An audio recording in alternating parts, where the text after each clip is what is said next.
Nah, yang ini O12, aku ambil yang O12. Ini adalah contoh yang di proses rakitan. Ini dia O12, kemudian asal operasinya dari mana? Dari O6 dan O11. Jadi, kenapa kok bisa menyimpulkan kayak gini? Itu karena kerjakannya urut. Jadi, ketika kalian tadi sampai di O6 itu stop dan lanjut ke O7, kemudian stop di O11 lanjut ke O12, pasti O6 dan O11 ini masuk ke O12. Contohnya di yang ini. Darinya, from-nya bisa beda, to-nya pasti sama, kemeja perakitan. Persentase cacatnya tidak ada, beratnya tentu mengikuti. Sama dengan kan dari O6 berapa, dari O11 berapa. Kalau O6 tadi dari finishing, ya dari finishing ambilnya. Kalau O11 tadi dari komponen atau dari mana, ya ngikuti aja. Berat kumulatifnya tinggal dijumlah saja antara dua ini. Jadilah seperti ini. Gitu ya teman-teman. Nah, inputannya jangan sampai salah. Kayak misalkan ini, kenapa kok ini beda dengan dari ini 166 tapi ini cuma 83. Yaitu kalian bisa analisis sendiri. Tapi yang pasti semua ini tuh ada alasannya. Kayak kalau kalian nggak paham, kalian bisa baca-baca lagi di modul. Kenapa kok ini bisa gini? Kenapa kok waktu ini beratnya sekian, kok yang ini beratnya sekian, kemudian di finishing beratnya kok beda-beda. Ya nanti kalian analisis sendiri aja. Nah, setelah kalian selesai memasukkan semua operasi ini sampai O34 itu ke dalam tabel gini, jangan lupa ya kalau ada persen reject, ada inspeksi, berarti di sini dia 5% kayak gitu. Nah, kalau setelah kalian memasukkan semuanya sudah full, ini aku kasih clue aja bahwa rakitannya itu ada 4. Terus finishingnya ya tabelnya kayak gini, komponennya sampai komponen F. Nah, ketika semua sudah selesai, kalian melakukan rekap. Rekap itu tujuannya gini.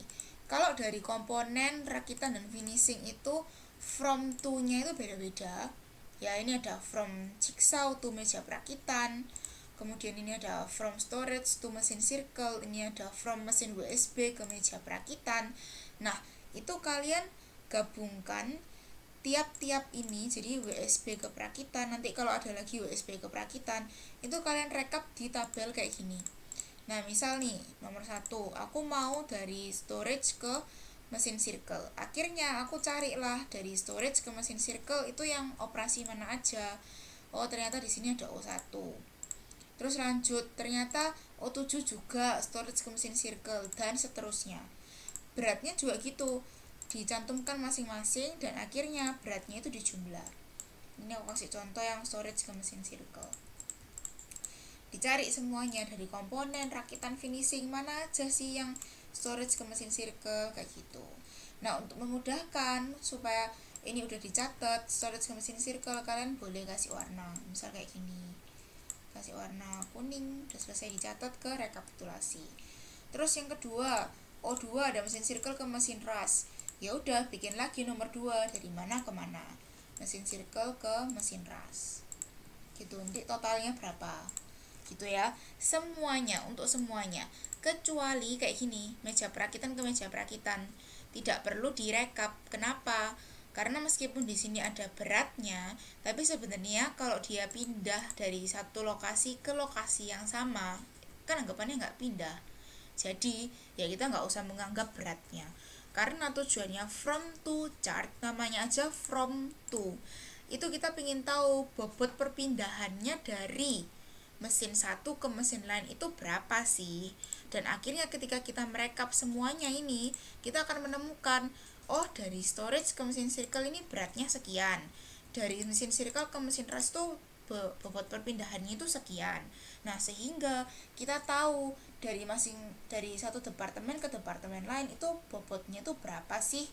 Nah, bobot itu nanti akan kita pakai di iterasi. Ya, kembali ke sini di iterasi. Jadi setelah kita melakukan A sampai D, sudah kita totalkan semua. Sekarang kita menentukan iterasi terbaik. Jadi ini ada tabelnya kayak gini, mesin gitu ya. Dan ini rumusnya. Gitu. Nah, kalau kalian perhatikan, Oke, kita kembali ke sini dulu aja, ke Excel. Nah, gini, ini adalah urutan iterasinya. Iterasinya urutannya ada 4 iterasi dan urutannya sudah diberikan. Jadi kalian tinggal mengisi ini tabel-tabelnya saja.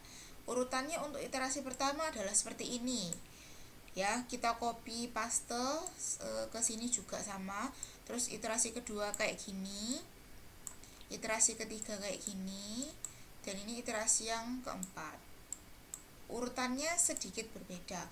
Nah, kalau dibaca dari proses-proses di tabel di modul perusahaan kayak gini ya, proses 1 sampai sekian, tentu kita kayak udah bisa memastikan bahwa nggak mungkin mesin circle itu dipisah dari mesin ras, karena mesin circle dan mesin ras tuh biasanya langsung dari mesin circle lanjut ke mesin ras. Jadi pasti berdekatan letaknya, nggak mungkin aku naruh di sini circle terakhir mesin ras. Nah, pasti di lantai produksi itu orang bakal muter operatornya. Dari sini mesin circle dia harus muter ke sini mesin ras, melewati mesin WSB, melewati meja perakitan, melewati jigsaw, kan itu nggak efisien. Jadi kita udah bisa menerka-nerka, oh circle pasti dekat sama ras kayak gitu. Oh, storage pasti sebelumnya ras, sebelumnya circle. Karena apa? Karena bahan baku selalu keluar dan selalu pergi ke circle dulu. Jadi kita berpikirnya seperti itu. Nah, tapi tentu kita nggak tahu kira-kira yang bagian tengah ini kayak apa. Nah, itu dibutuhnya iterasi. Dan di sini ada 4 iterasi. Kita akan memasukkan angka-angka ke sini. Kemudian kita pakai rumus-rumus di sini dan akhirnya kita akan dapat total-total di sini. Nah, yang akan kita pilih itu adalah iterasi dengan bobot perpindahan paling minimum. Misalkan nih, nanti yang terpilih adalah iterasi 1.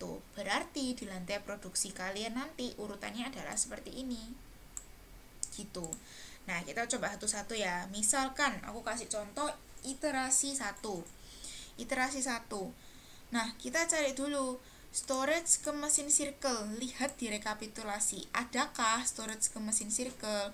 Oh, ternyata ada. 237 sekian. Nah, berarti di iterasi ini langsung aja kita masukkan 237 sekian. Terus cari lagi storage ke mesin ras nih ya, from to. Ini kan from to. Berarti yang ini from, yang ini to. Kita lihat lagi from storage to mesin ras, ada nggak? Ya, nanti kalian lihat sendiri ada apa enggak, tapi nggak ada pastinya. Dari storage pasti ke mesin circle dulu. Nah, terus yang kedua, circle ke mesin ras. Misalkan nih udah ketemu ya, circle ke mesin ras. Nah, langsung masukkan semua angkanya ke sini, lalu kita hitung bobotnya. Gimana cara ngitungnya? Nih ya, nih aku contohkan, misal udah masuk semua. Nah, aku kasih contoh sini, misalnya yang pertama, kita cara ngitungnya gini. Ketika dia maju 1 berarti kalikan 1. Ketika maju 2 seperti ini, kita kalikan 2. Nih ya. Berarti F5 ini dikali 2. Maju 2. Yang ini kita kali 3 karena dari sini 1 2 3 kita kali 3. Yang ini 1 2 3 kali 3 juga. Gitu. Nah, kenapa yang tengah-tengah dihitamkan? Karena itu dari tempat yang sama ke tempat yang sama pasti bobot perpindahannya 0, anggapannya nggak pindah, jadi ini nggak kita anggap. Nah, terus bagaimana dengan yang belakang ini, yang setelahnya diagonal ini? Kalau sebelum diagonal tinggal dikalikan saja ya, menurut dari titik awal ke titik berikutnya itu dia lompat berapa. Kalau ini kali 1, kalau 917 ini kali 2, 59 ini kali 3, karena gini hitungnya 1 2 3 dari sini 1 2 3. Nah, terus gimana dengan yang mundur? Kalau mundur kita kalikan 2 di sini. Kalau kayak gini mundurnya 2, berarti ya 2 dikalikan 2, jadi 1 2, karena dia mundurnya 2 kali dan dia adalah mundur, berarti dikalikan 2. Kenapa kok mundur dikalikan 2? Sebetulnya setiap kali mundur, jadi di belakangnya diagonal ini nggak tentu dikalikan 2, bisa dikali 3, bisa dikali 4. Hanya saja kali ini diketahui bahwa bobot ketika backward atau mundur itu adalah 2. Kenapa kok mundur dikali 2?